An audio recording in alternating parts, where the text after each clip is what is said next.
పల్నాడు జిల్లా చిలకలూరిపేట నియోజకవర్గంలో జనసేన పార్టీ సమన్వయకర్తగా తోట రాజారమేష్ మీడియా సమావేశం నిర్వహించారు. ఆయన మాట్లాడుతూ ఆంధ్రప్రదేశ్లో జనసేన పార్టీ అధ్యక్షుడు పవన్ కళ్యాణ్ 175 నియోజకవర్గాలకు సమన్వయకర్తలను నియమించారని, 2019 నుండి ఇప్పటి వరకు పార్టీని నమ్ముకొని కష్టపడుతూ పార్టీకి సేవలు చేసేవారికి పెద్దపీట వేశారని, భారతదేశంలో ఏ రాజకీయ పార్టీ ఈ విధంగా పార్టీకి కష్టపడ్డ వారికి సమన్వయకర్తలుగా నియమించడమో కేవలము ఒక్క జనసేన పార్టీ వల్ల మాత్రమే సాధ్యమైందని కొనియాడారు.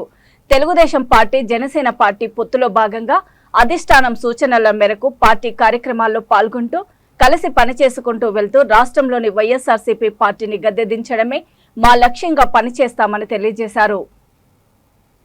అందరిని కలుపుకొని పోయేటువంటి నాయకత్వానికి ఈరోజు మా అధిష్టానం సమన్వయకర్తలు నియమించి తెలుగుదేశం జనసేన పార్టీ రెండు కలిపి రేపు రానున్న ఎన్నికల్లో జగన్మోహన్ రెడ్డి యొక్క ప్రభుత్వాన్ని గద్దెదించే విధంగా మా కార్యక్రమం చేసుకునే విధంగా మా కొత్త నాయకత్వానికి కావచ్చు, అది మా పార్టీలో ఉన్నటువంటి సీనియర్స్ కావచ్చు, ఈరోజు సమన్వయకర్తలుగా నియమించాలన్నమాట చాలా వాస్తవం.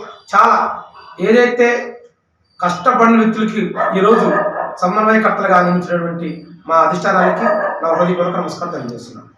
అంటే అలాగే అంటే వేరే పార్టీలతో పోల్చుకుంటే జనసేన పార్టీలో సమన్వయం జరిగిందంటారా? కంపల్సరీ జరిగిందండి.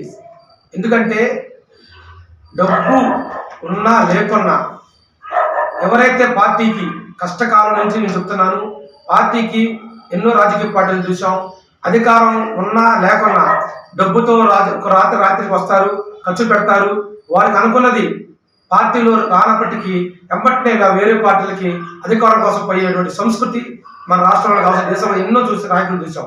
కానీ జనసేన పార్టీలో అనేటువంటి సంస్కృతి ఉండదమ్మా. మనం 25 సంవత్సరాలు పవన్ కళ్యాణ్ ఏదో సుదీర్ఘ జీవితంలో ఆయన చెప్పడం జరిగింది, నేను 20 సంవత్సరాలు నా జీవితాన్ని ఈ రాష్ట్ర ప్రజల కోసం త్యాగం చేయడానికి నేను సిద్ధంగా ఉన్నాను. అటువంటి ఆలోచనలు కలిగిన వ్యక్తులు ఈరోజు నాతో ప్రయాణం చేయండి అని మా పవన్ కళ్యాణ్ గారు చెప్పారు. ఆ దశలోనే 10 ఏళ్ల పాటు పవన్ కళ్యాణ్ గారి యొక్క ఆశయాలకు సిద్ధాంతాలు మించి ఈరోజు పార్టీలు పనిచేయడం జరుగుతుంది. వారికి సముచిత గౌరవం ఇచ్చారని మాత్రం నేను చెప్పదలుచుకున్నాను.